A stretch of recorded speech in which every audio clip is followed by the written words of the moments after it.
Le Grand Matin Sud Radio, la vérité en face, Jean-François Achilly.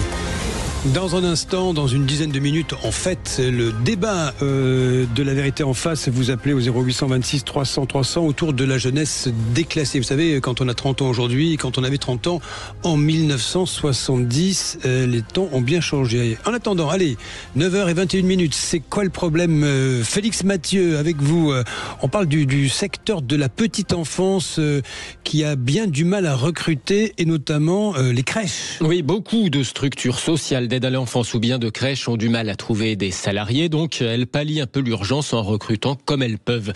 13 500 postes sont vacants dans les crèches, des métiers sans doute pas assez valorisés, notamment en termes de rémunération.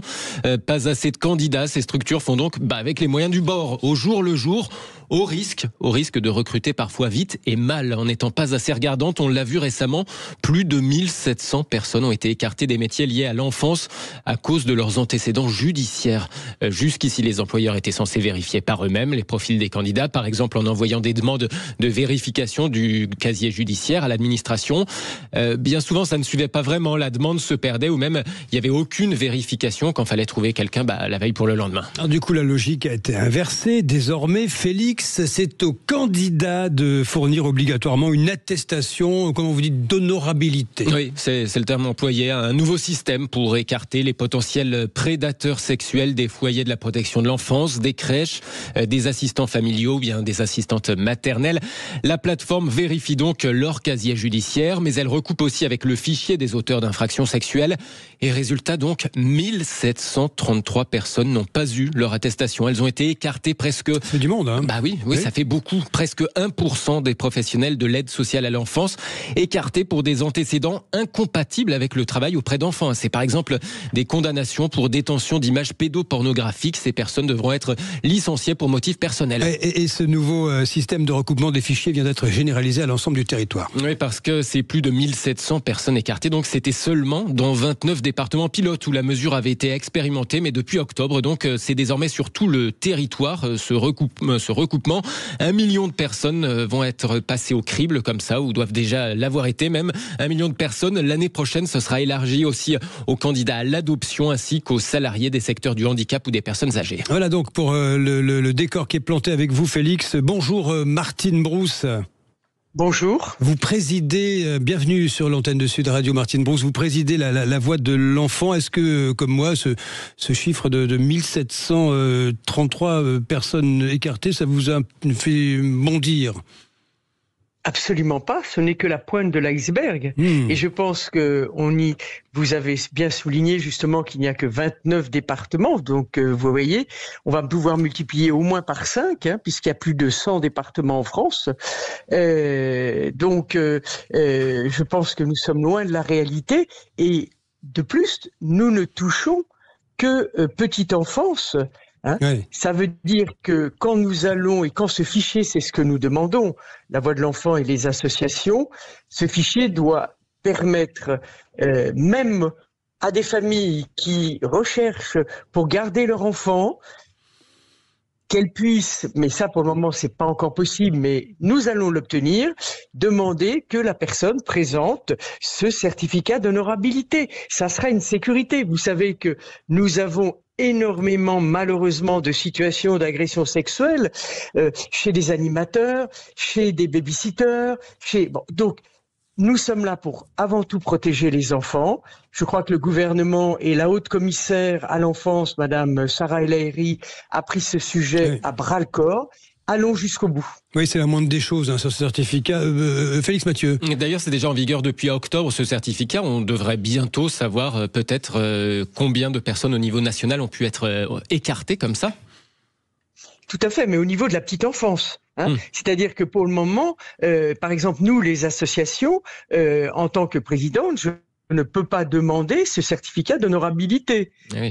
Donc, c'est tout de même nos associations de quartier ne peuvent pas le demander pour le moment. Pour l'instant, vous n'y avez pas accès, en fait. Vous ne pouvez pas faire la démarche. Non.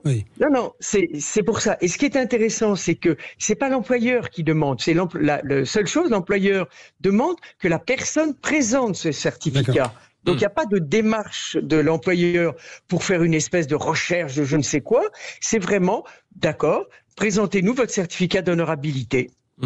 En tout cas, le fait que ce chiffre témoigne du fait que jusqu'ici, ce problème des risques liés à la pédocriminalité, c'était pas assez pris au sérieux dans notre pays.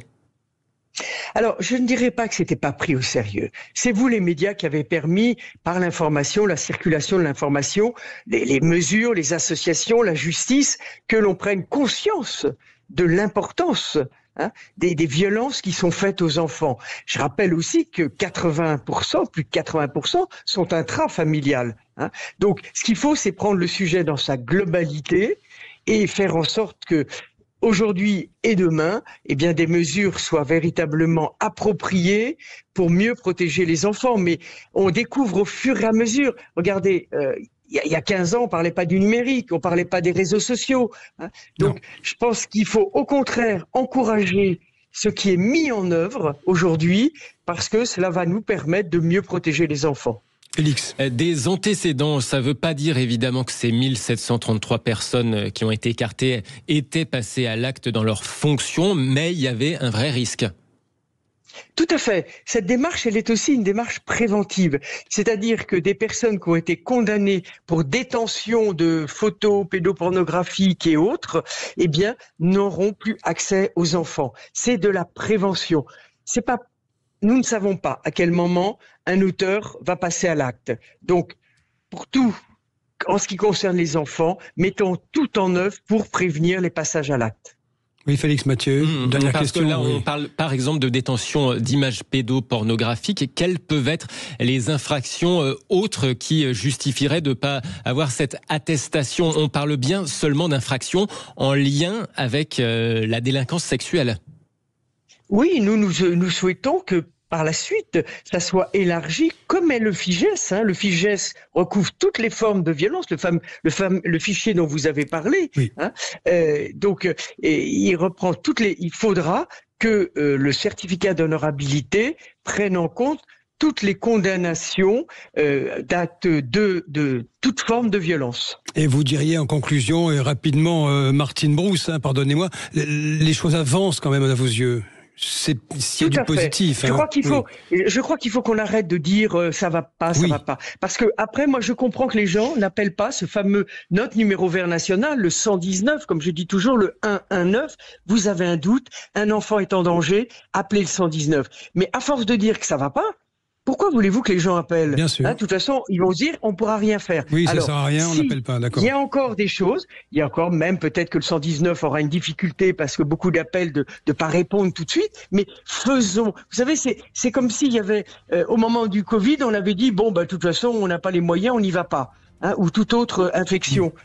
Allons-y ensemble et je suis persuadé que nous protégerons mieux les enfants aujourd'hui et demain. Et l'appel est lancé avec vous. Merci beaucoup Martine Brousse, présidente, merci infiniment, présidente de la Voix de l'enfant, et merci mon cher Félix Mathieu. Dans un instant, le débat de la vérité en face, vous nous appelez au 0826 300 300.